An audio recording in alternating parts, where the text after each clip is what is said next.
Calgary Flames fans, it's time for Flames Unfiltered. Entertaining and controversial hockey talk with your host, Brad Burud. 5 of 6 points. Could we have scripted it any better in Calgary? Now let's see if we can continue this play.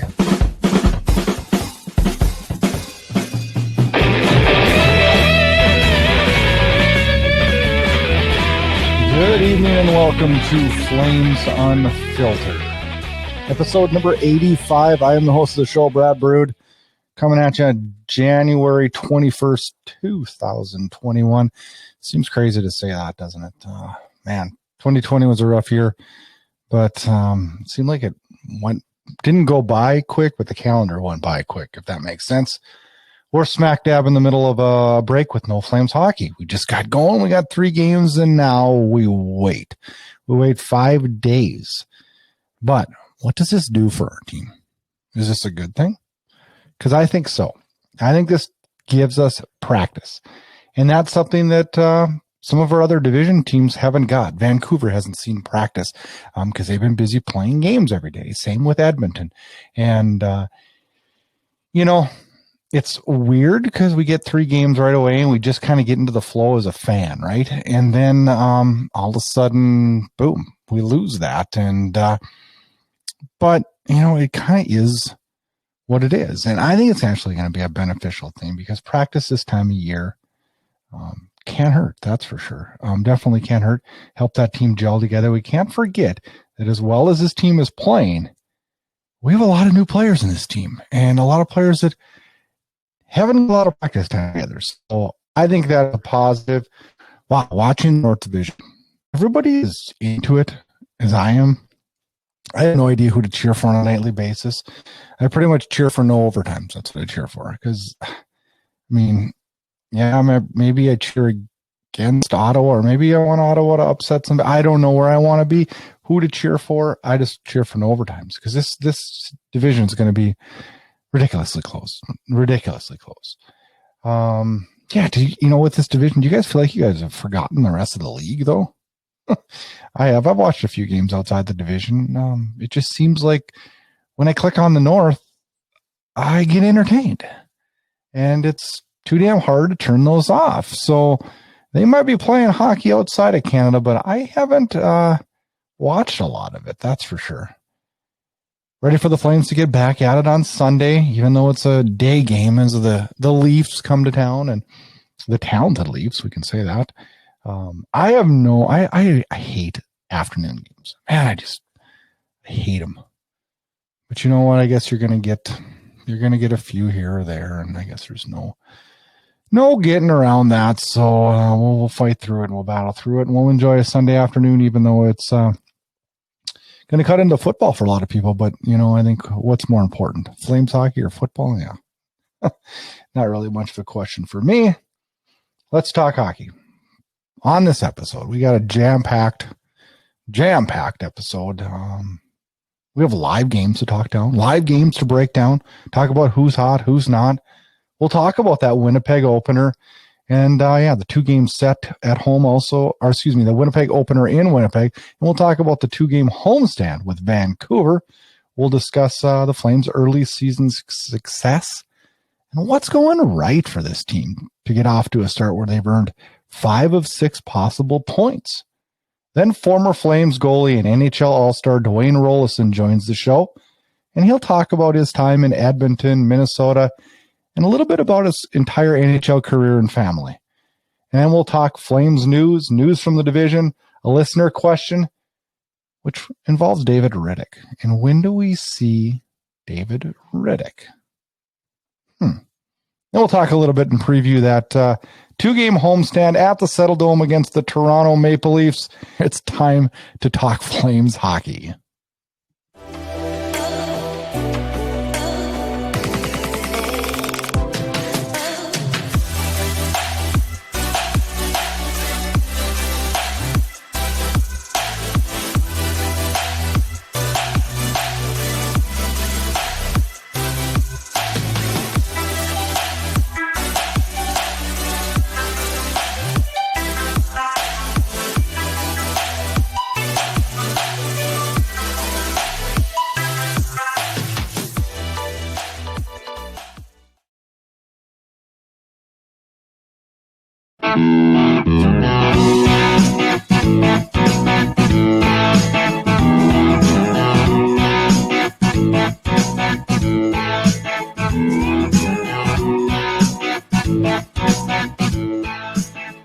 right, Flames fans, we have 5 games to talk about.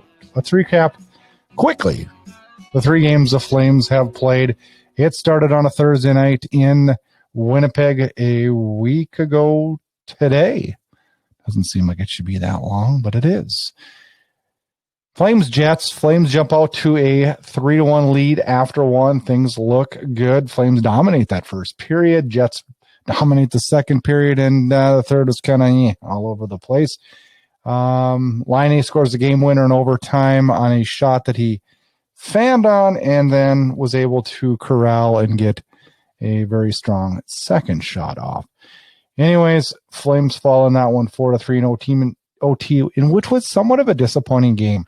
We earned a point, but I feel like we gave a point there on this one because we controlled that first period so much that I thought it was time to button down the hatchets and win that game. And that scared me a little bit when we didn't, because that was shades of last year where we had trouble when we would get a lead buttoning down and being strong defensively. I thought we had a great game from Markstrom, even though the score reflected 4 goals. I thought Markstrom was outstanding. I thought I thought Backlund was very, very good. Tanev impressed me. And actually, Sam Bennett impressed me in that first game. And I know the second and third games have not went very well for him, but he moved up the depth chart in this game. And we cannot expect Bennett to succeed if we bury him on the fourth line. It just won't happen. We might as well deal him. We might as well get something. It's not going to happen if we bury him on the fourth line. Now, where do you go? He moved up onto the third line with Mangiapane and Backlund that game and was very good. Struggled a little bit in games 2 and 3. Now, Lucic on the other hand, I tell you what, I just don't know what to do with this guy. And they talked a little bit about in Flames Nation the other night. Pat Steinberg did, and I threw in my 2 cents, and Pat agreed with me. He made a great point, and I agree with him in the fact that Lucic isn't playing where he up to his standards he needs to. But maybe if they platooned him a little bit and didn't play him every single game and got Nordstrom in, Simone in, and had that fourth line kind of being a rotation. I think that's a great idea, and I think that's what they should do. But we'll see what happens there. But we can't keep putting him out there when he's struggling like he is. Him and I thought Mangiapane struggled slightly in that first game. I would not say that about Mangiapane in games 2 and 3. Let's roll on to game 2, which was Vancouver Saturday night at home at the Saddledome. Too bad we all couldn't be there to watch that. The Flames win 3-0. In what was I considered a full 60-minute game for the Calgary Flames. Markstrom shuts out his old team, and he was outstanding. There's no other way to describe how good Jacob Markstrom was, but this guy is going to be a good goaltender, and this guy is going to be a difference maker on this organization. And it's turned a lot of heads already around the league is, maybe the Flames are a contender. Maybe they are. When they get goaltending at that level, is this team for real? Bennett struggled with penalties, and I was very frustrated with Bennett in this game. Just when you felt like momentum was going, he'd take an offensive zone penalty. And I'm not trying to pick on him. I've been a defender of Bennett from day one, and I probably always will, just because I see this guy playing. I see so much potential, so much upside, and as soon as then something bad happens, it's like, oh, geez. This guy's got to get it going, but I still will go to my grave thinking if we think that we're going to get this guy rolling on the third and fourth line, it's not going to happen.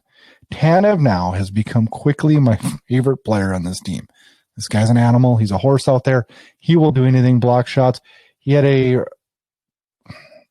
don't know if it's an individual personal best, but he had like 8 blocks on the Thursday night game against Winnipeg, which was amazing. And, you get a guy like him to show that leadership on a back end that many people doubted coming into the year, which we'll talk about later in the show, has probably been one of the biggest bright spots. Good games. I thought Markstrom, obviously, with a shutout, outstanding. Mangiapane was good. Tanev was good. I thought Derek Ryan actually had a really good game in game 2, which was good to see. And on my bad boys list is Lucic, who struggled again. and Bennett, who struggled again. And I'm gonna try to get Lucic off that struggle thing.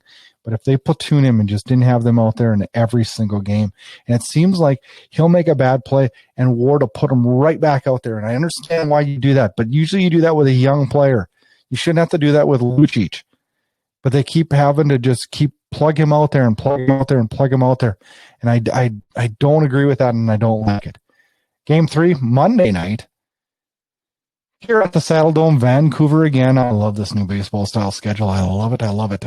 Flames win 5-2. Great performance. Goals from Gaudreau, Backlund, Lindholm, Giordano, and Anderson. Vancouver dominated the first period, and I was kind of like, oh boy, here we go. This one's going to be interesting. And then all of a sudden, Calgary just took over. And when I mean took over, I mean they took over. And the second and third was all Calgary. Markstrom allows 2 goals. Ironically, both of those goals went off of Flames players. Interesting. Dube injured in the second period. He left, did not return. We will update that later on here in the show. Markstrom was outstanding. Tanev was good.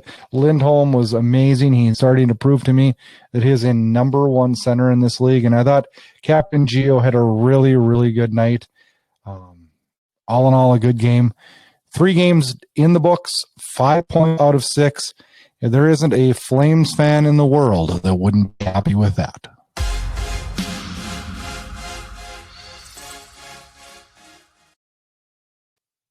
Let's dive into early season success and what's going right for this Flames team. And it starts off right away with goaltending. Jacob Markstrom has played all 3 games and has looked outstanding. He posts a 1.99 goals against average, a .935 save percentage. And the biggest thing with him, he just looks calm out there. He is a calming factor. He just is calm. And when you have that composure, that rubs off on the rest of the team. It just does.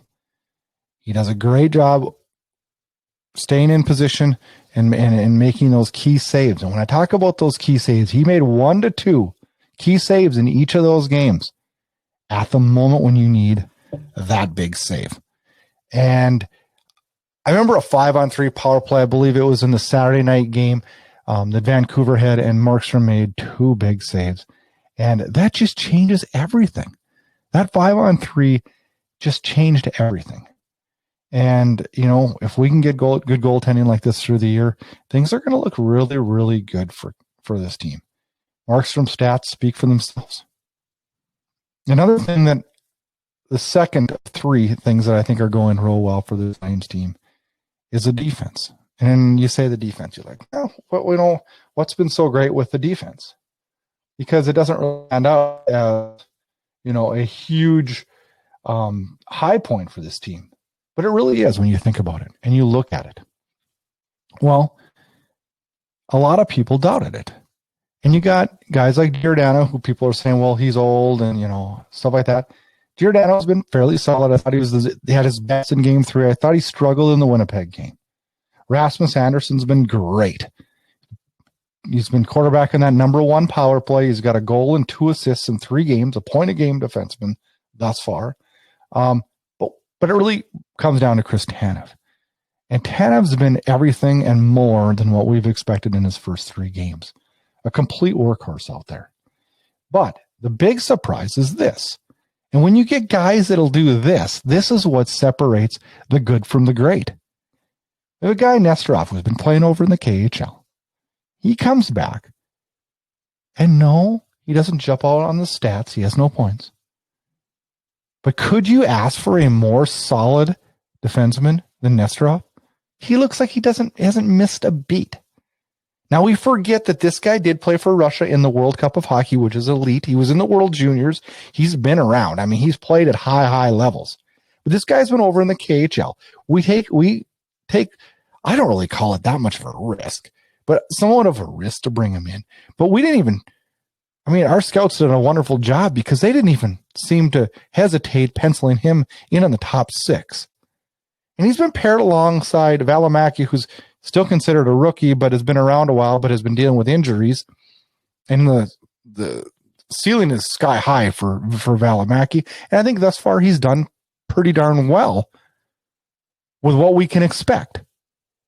He's had a few struggle moments, which is expected, but he's had some very, very good moments where he's looked like a veteran out there.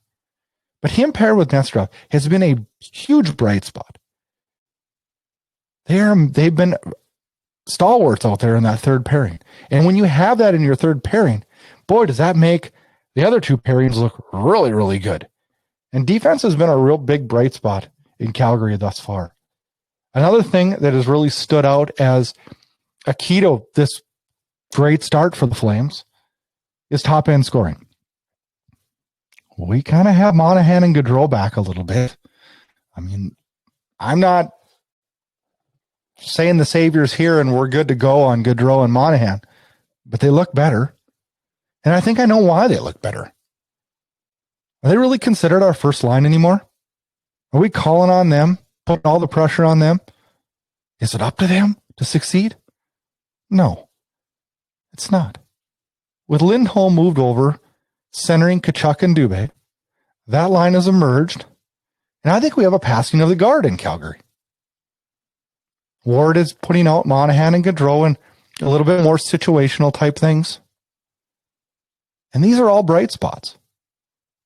Gaudreau, Monahan, and Lindholm lead the team in scoring with 4 points each. Gaudreau, 2 goals, 2 assists. Lindholm, 2 goals, 2 assists. And Monahan, 1 goal, 3 assists. Tkachuk, 1 point behind with 2 goals, 1 assist. Tkachuk's been a horse in front of the net with his tips. It's been great. I'm a little iffy on the bottom 6 right now on how it's all going to shake out. I'm not saying it's been bad. It hasn't been great. But I think that'll all work itself out over the next 2 weeks when we have a lot of games. And we determine what's the best system. And maybe Ward will implement that rotation with Lucic. I think that would be a great thing. We're going to learn a lot about Simone and Nordstrom here in the next couple of weeks. I don't dislike what I see. I'm not off the charts happy with what I see, though, either. Levo, I like him on the Gaudreau-Monahan line. I do. I think that's been good. His size. I didn't realize, I've seen him play many times, but I never realized that size and how that helps Monahan and Gaudreau. I kind of like that fit. Is he going to get a bunch of points from us? No. But if he can keep Gaudreau and Monahan up at the top of our scoring, isn't he doing his job? I think this week will be telling on Sam Bennett where we go with him. And we'll see what happens with Lucic. But you know what? If you're a Calgary Flames fan, right now, you're loving life. Joining Flames Unfiltered now, he played 18 professional seasons with 6 NHL teams, a 4-year stint with the Calgary Flames organization, and NHL All-Star Dwayne Roloson. Thanks for joining me, Dwayne. Thanks for having me. Yeah, good to be here. Road to the NHL. You started in the NCAA UMass Lowell, undrafted. How was your road to getting signed by the Calgary Flames? It was long. Obviously as a kid growing up in Canada, you aspire to be an NHL player. That's your goal. That's always your dream. You get a shutout in the playoffs, or you score the Stanley Cup winning goal. You dream about those things. And by the time I got to playing junior hockey, I had a couple stints in the OHL where go to tryouts, and it wasn't really a goal that I wanted to go. The path that I wanted to go down. So my last year junior, I ended up getting a scholarship out of nowhere and ended up going to Lowell, and was able to take advantage of 4 years getting a degree. And the way I was looking at it is like, at the end of this, I get 4 years to play hockey, where I would have been done playing junior, and I get a degree out of it, a piece of paper that no one else can take away from me. So I went and got that, and then things kept on changing, and next thing you know, I got signed by the Flames and spent a couple years in St. John, New Brunswick, and then up to Calgary.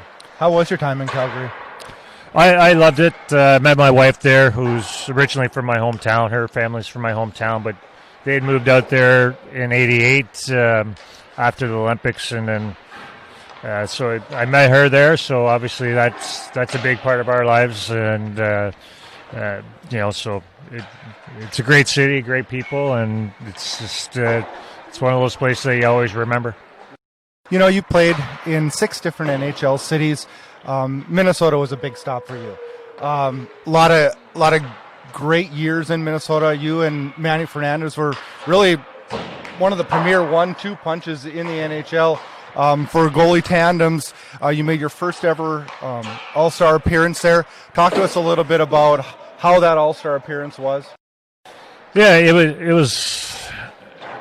was pretty surreal at the time,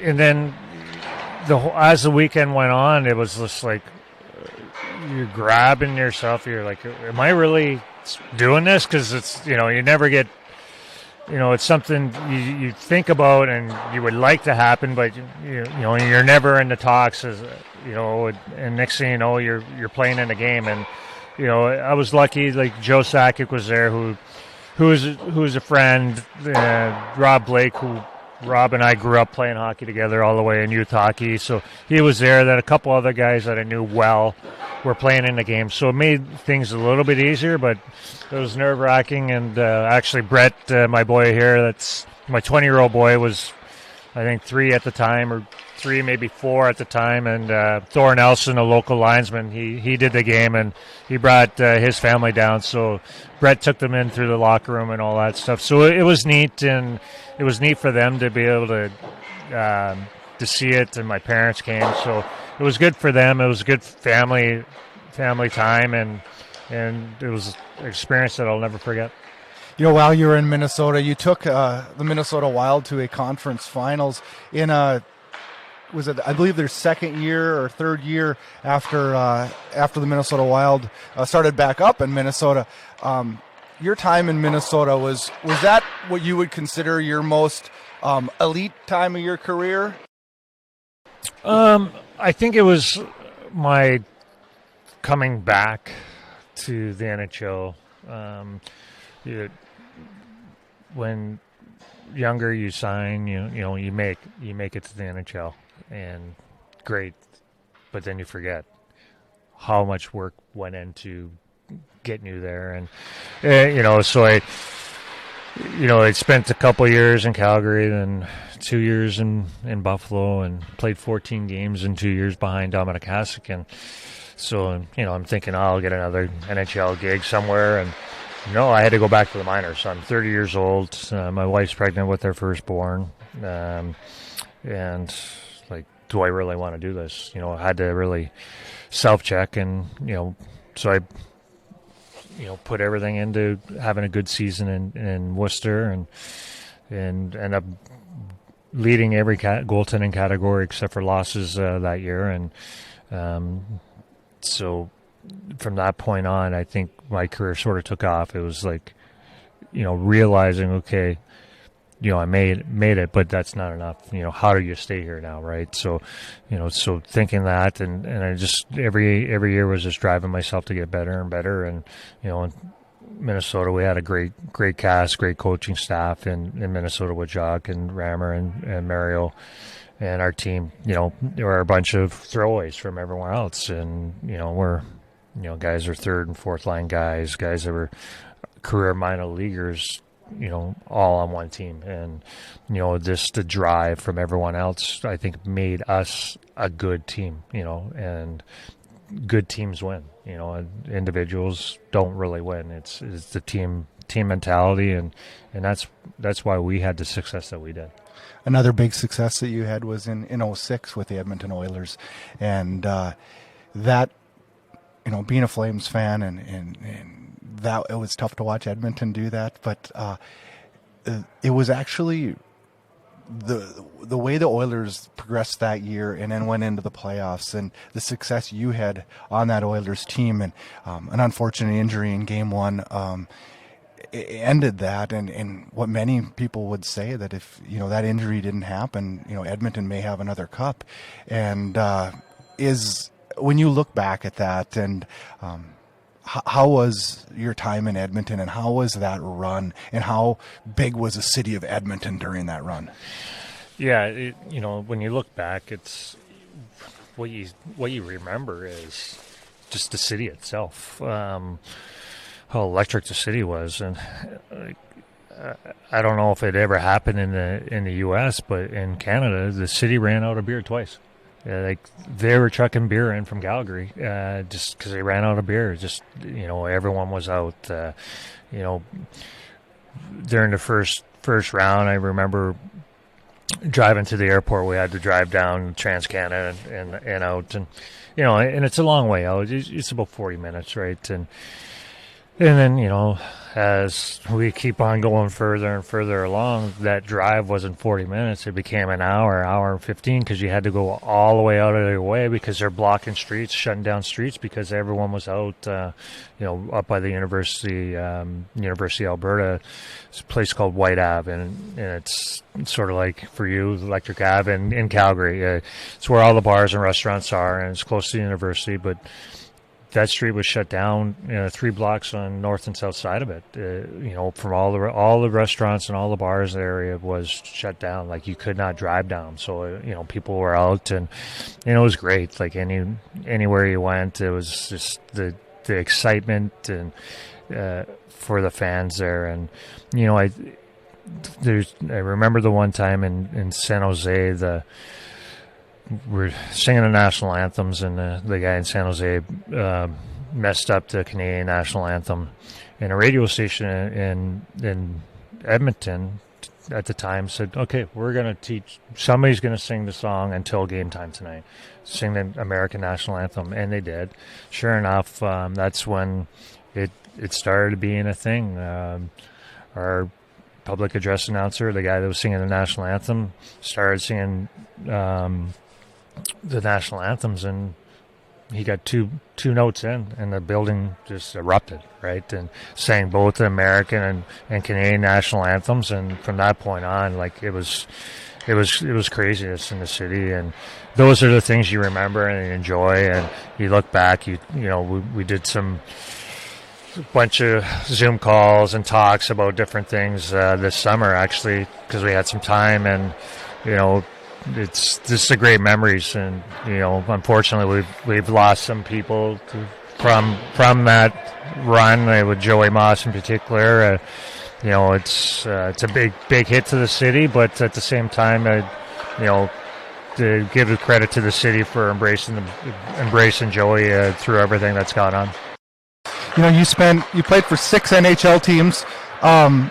When you think back at your NHL career, what is there one team that stands out as when people say you played in the National Hockey League, that you name that team, or is there one that stands out, or what NHL home do you call home?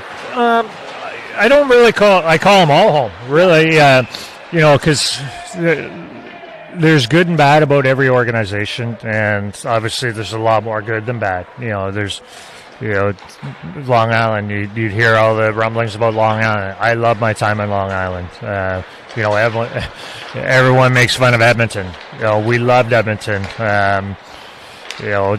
Calgary, same thing. Minnesota, the same thing. Tampa, the same thing. Like, everywhere we were, there was always something really, really good about it. And we met a lot of great people along the way. And my sons were young, and they both pretty much have one good friend from every stop. So, which is great on them. And they keep in touch, and it's good for us too to see that they're able to branch out as well. So there's a lot of great things, a lot of great people, a lot of time traveling, and give my wife a lot of credit for putting up for 18 years of this. Absolutely. When you look at Canadian markets versus U.S. markets, talk a little bit. You were fortunate enough to play in both, in multiple stops in both. How different is fan bases in Canada versus the U.S.? It is. It is different. In Canada, you get certain markets where they're quieter, like Montreal. They're quieter, right? They're more I wouldn't say knowledgeable, but they're very, very biased. They cheer for their team, and that's it, right? And they get on them hard too.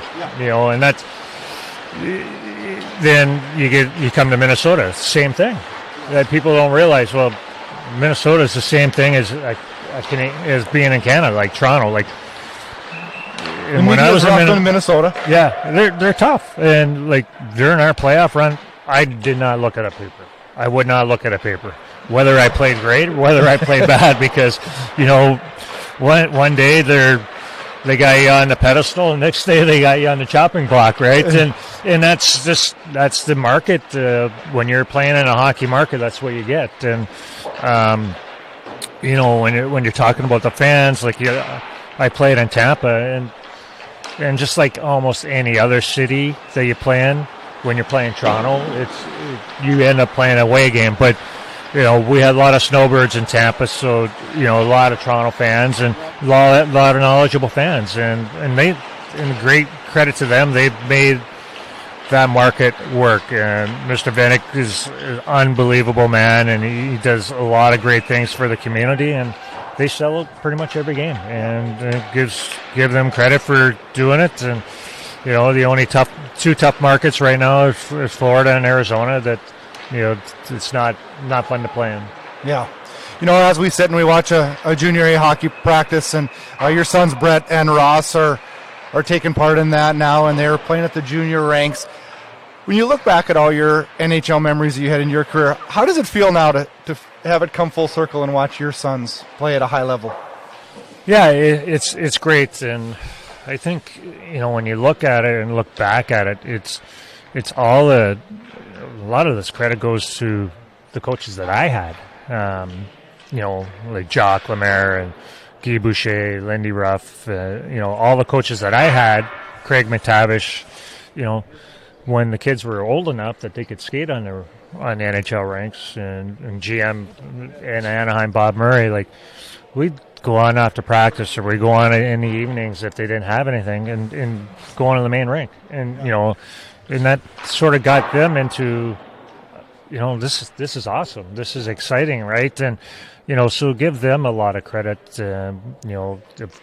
It gets them engaged in the game a little bit more, and they're allowed to be around the players in the locker room. I just remember in Anaheim, the boys come in. Our first year there, the boys had an option. What do you want to do for spring break? First year, Brett's like, I want to go help Sluggo, who was our equipment guy in Anaheim. I want to go help Sluggo for the week. Ross, I want to do surf camp. Well, the next year, Brett had so much fun and working with our trainers. Ross, that's what he wanted to do. So, that's the part of when I look back is like, yeah, it's great that they're playing, but they're probably playing because these guys allowed them to be a part of something that not too many kids get to be a part of. Absolutely. Now Brett's a 20-year-old, and he's committed to play at Lake State next year in NCAA hockey in the States. And your other son Ross is an 03, so he's got a few years left on his junior career. Now, neither of the two sons, we have one a forward and one a defenseman, neither followed in your steps as being a goaltender. Was that disappointing, or was that a relief for you?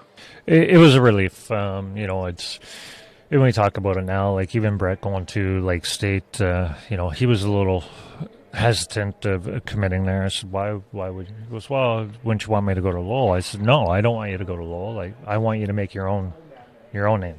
Like, I don't want you to have to live in my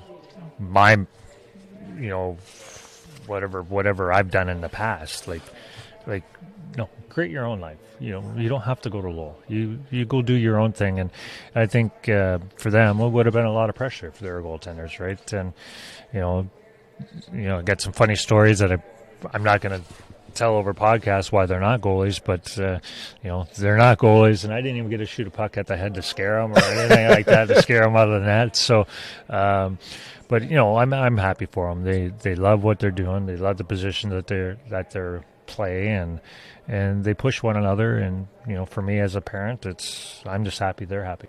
Now you spent a week here watching your sons practice and play some games this weekend, and what kind of pride is it to sit and see them living out their dream, which was actually the same dream as you had? Yeah, it's awesome. It's fun and enjoyable. We're fortunate that Coach Wagner knew them in the past, and he used to teach them power skating when we lived in Stillwater, and he realized that they're down here and traded for them. So for them, they're just happy to be in a good organization with great fan base, great facility, great city. And a great coach, right? So they're happy to be a part of it, and for me, I'm glad that they're happy and they're getting better. And they got an opportunity that most people in Canada don't have right now, and that's hockey across the country is pretty much shut down in Canada except for the NHL. Hopefully that gets going back soon, but I guess safety is the biggest thing right now.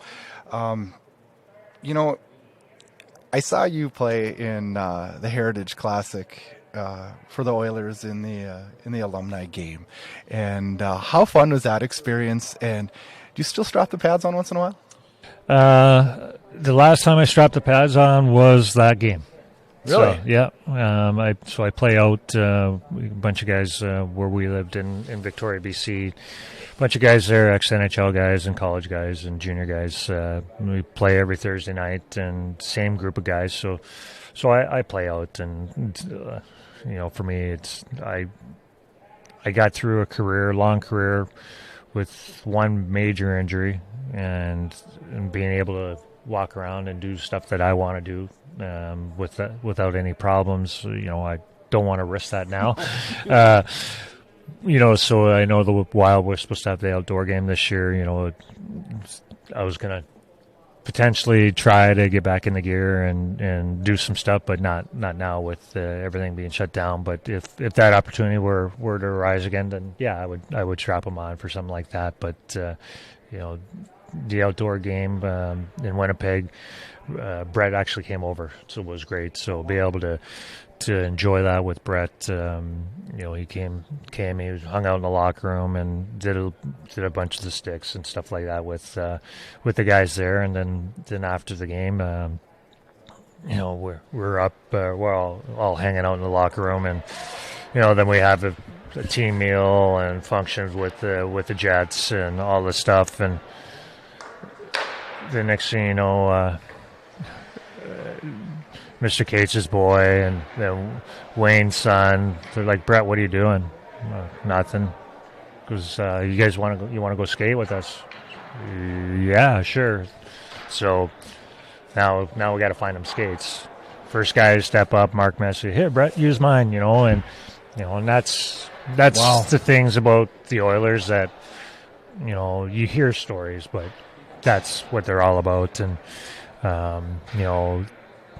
sorry, getting a little choked up here because I'm thinking about Joey, and but it's a true organization that everyone cares for one another, and Hall of Famer, arguably one of the best players in the world. Say, here, take my skates, right? So they hung out for a couple hours skating at the rink, like in the outdoor game, right? And it was fun. Then we went to the game the next day. He goes, "Oh yeah, I toe picked over there, or I went up bar down from over there." Like during the game, like he was able to talk about it and relive it. So it was fun. It was enjoyable for myself, and I'm glad Brett was able to experience it. Yeah, I mean that's one of the great things about hockey. It's not just the action on the ice; it's the friendships and the relationships that a person builds through this great sport. Do you still follow the NHL now? Yes, I do. Obviously, with the kids, they're pretty involved with what's going on, and so they update me a lot more. Usually, I'm pretty busy with other things, but I do try to watch. I still have some vested interest in certain things that are going on in the NHL and certain players, so I try to watch them, especially guys like John Gibson and Freddie Anderson, who I coached, and Anton Khudobin, who I've coached in the past. So you try to follow them, see how they're doing, and want to be available, be able to help them if they need it. Any plans for future work in the National Hockey League for you? Yes, now that the boys are at that age, I felt, working in Anaheim was the right thing for me at the time. But at the same time, I probably should not have been a full-time guy with the kids being as young as they were.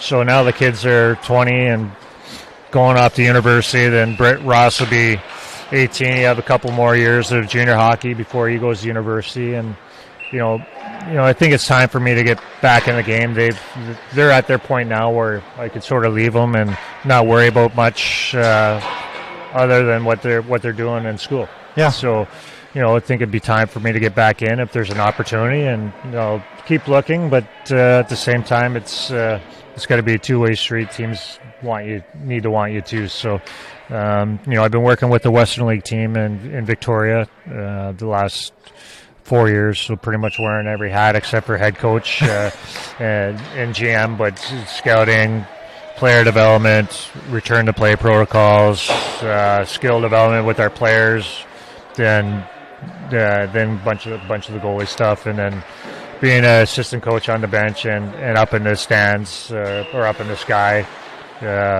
So just pretty much doing it all and having fun and enjoying it, and trying to give back to some of these junior guys who are, that's their goal and aspirations is to play in the NHL and try to help them have success in their career. Well, I really appreciate you taking time to join me today, and it's fun to meet you and get to talk hockey with you. Thanks so much. No problem. Thank you for having me. Inside Edge Hockey News. Dropping the gloves and stirring the pot.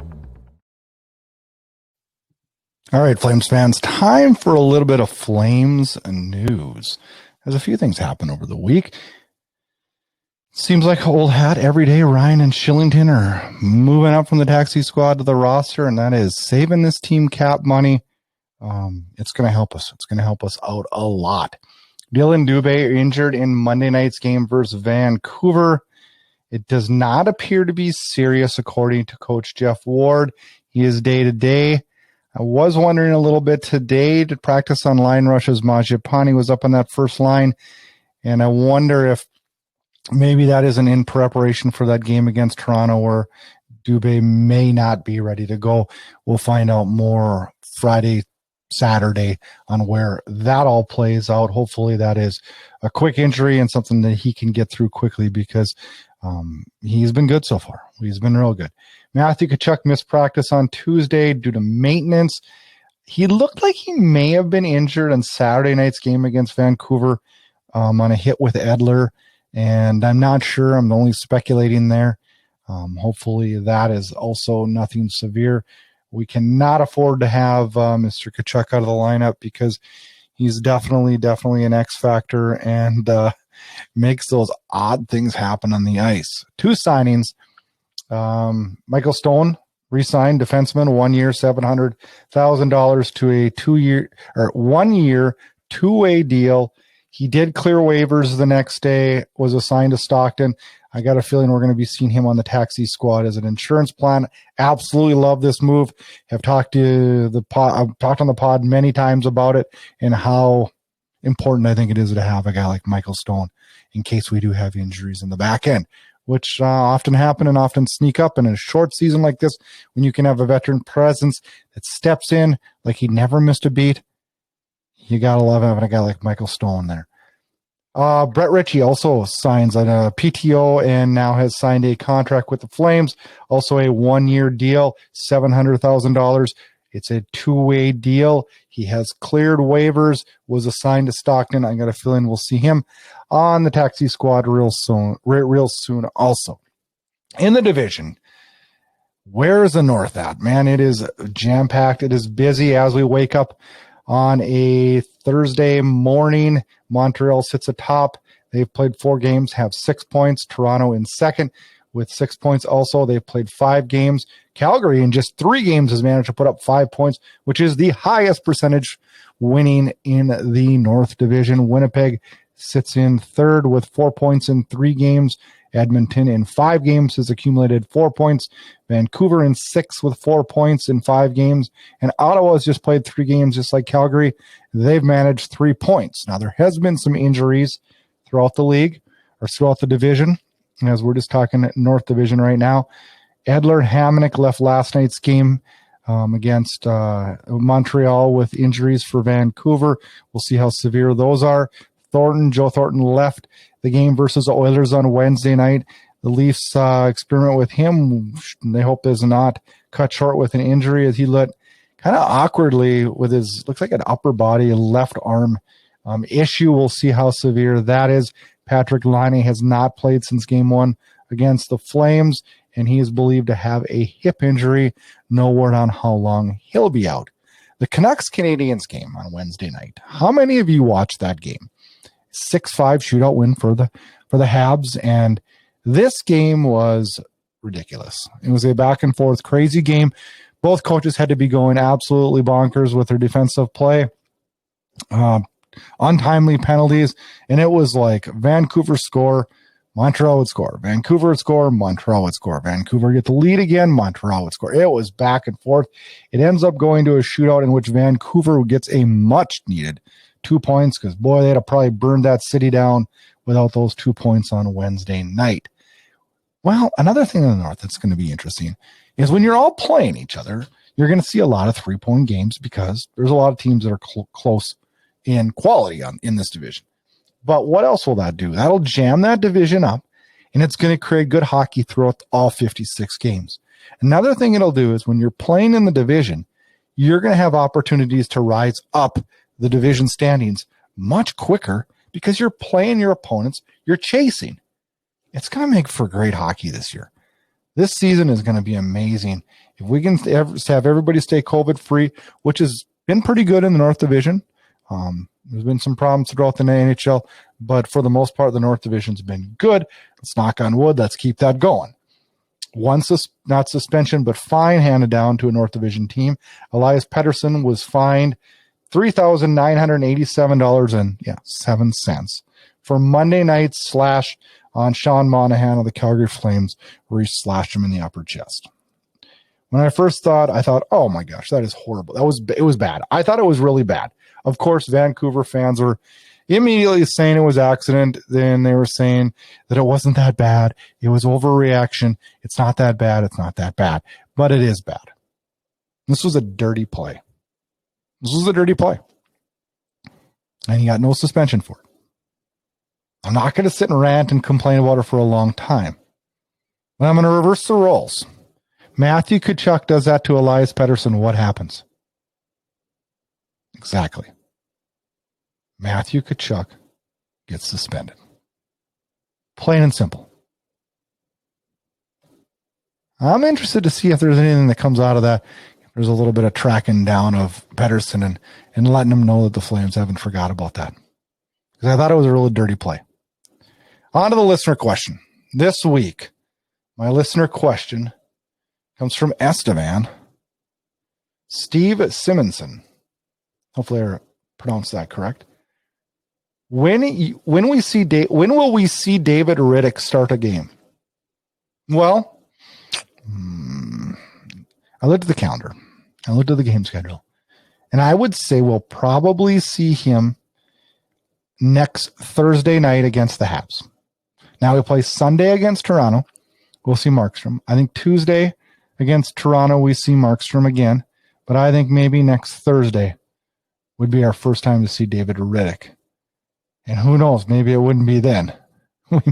The second time I think we see him is that second night of the back-to-back against Winnipeg, which would be a little while from now. It would be a Tuesday night game. He's not going to get a ton of games, I don't think. I don't think Markstrom wants to relinquish it. And quite honestly, when he's playing that well, unless he's showing fatigue, I mean, yeah, we need to get Markstrom in so we have him seeing game pucks. But boy, it's tough to pull a guy like Markstrom out right now. I think Rittich will play less than 20 games this year. He's a very capable backup. But when you got a guy like Markstrom, boy, it's hard to pass the torch. in a frequent basis when you're having the success Markstrom and the Flames are having.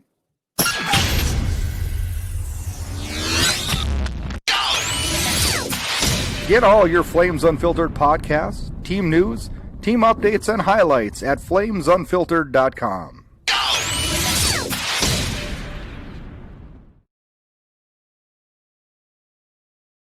Flames hockey again on Sunday. Let's preview the game. Sunday, Toronto Maple Leafs come to the Saddle Dome. It's a 2 p.m. Mountain start. I don't like those day games, but we don't know how much we can do.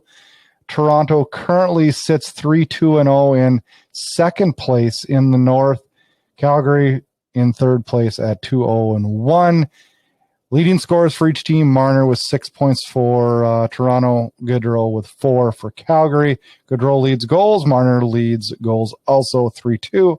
And Freddie Anderson and Markstrom have been seeing the bulk of the work for the teams. Goals per game: Toronto's at 3, Calgary 3.67, which is amazing. If we could even keep it close to that this year, we're going to be in good shape. Goals against average: Toronto 3, Calgary 2. Power play: both power plays have been very good. That is definitely one thing that both these two teams have going, and that'll be interesting to see if we can stay out of the penalty box on Sunday, as both teams are clicking off at 37.5%. Penalty kills: Calgary outstanding at 91.67. Thank you, Vancouver Canucks. And Toronto's is at 80%. Special teams will be important during this series. The Maple Leafs do play Friday night in Edmonton on the way to a game Sunday in Calgary. We back that up with game 2 of the set on Tuesday, the 26th of January, when Toronto again plays at 7 p.m. at the Saddle Dome. Then the Flames head out east for their first major road trip as they head to Montreal for Thursday, Saturday, hit Winnipeg on the way back for a 3-game set that first week of October. We have had 5 days off now of hockey, and boy, when we get back at it, it is going to be back at with guns a-blazing. Speaking of guns a-blazing, we all had a great time on Saturday night with the HOTMIC game of the week, and we're going to be back to do it again. Let me tell you a little bit about what the HOTMIC game of the week is. 1 game a week this year for the Flames.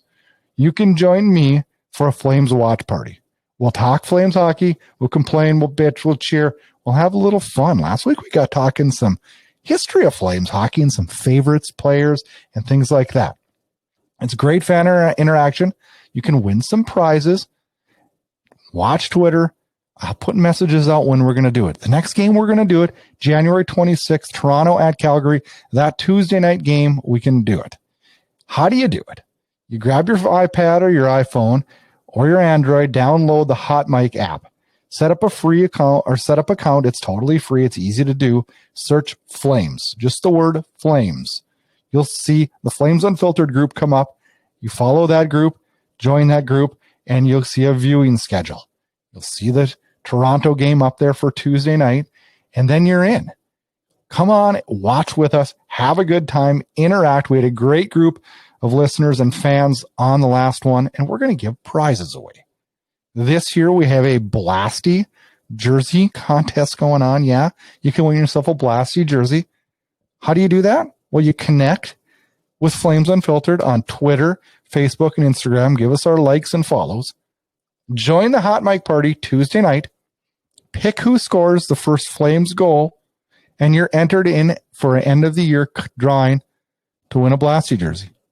We're doing about 15 games this year, so if somebody guesses it right every week, which probably won't happen, you'll have a 1 in 15 chance of winning a Blasty jersey. We had a winner last week, Sean Monahan.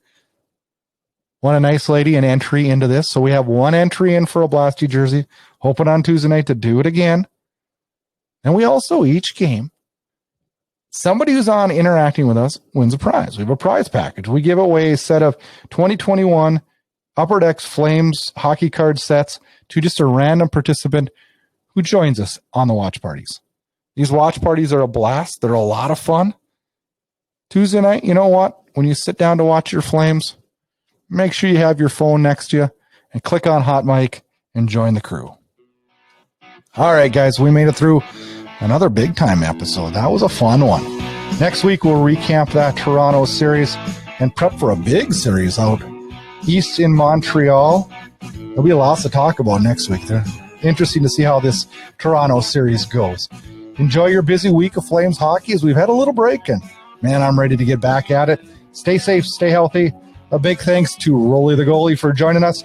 Dwayne Roloson, very fun talking to him on today's show. Thank you to all the listeners. We truly appreciate it. Help us out on social media. Follow us at Flames Unfiltered. Subscribe on YouTube at Inside Edge Hockey News. And rate and review us on Apple Podcasts. Enjoy your Flames hockey. We'll see you next week.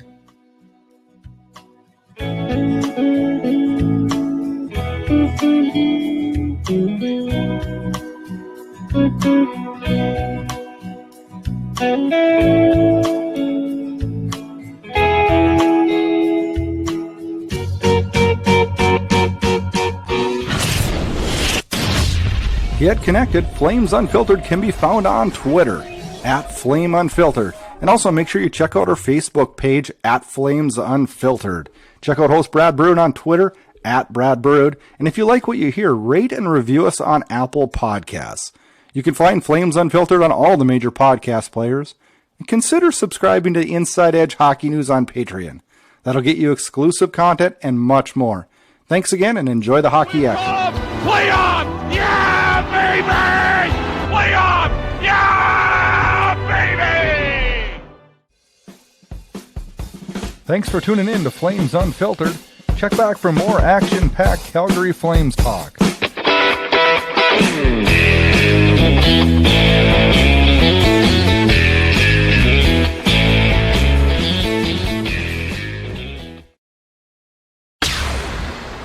This has been a production of Inside Edge Hockey News Radio, copyrighted and distributed by the Inside Edge Hockey Media Group.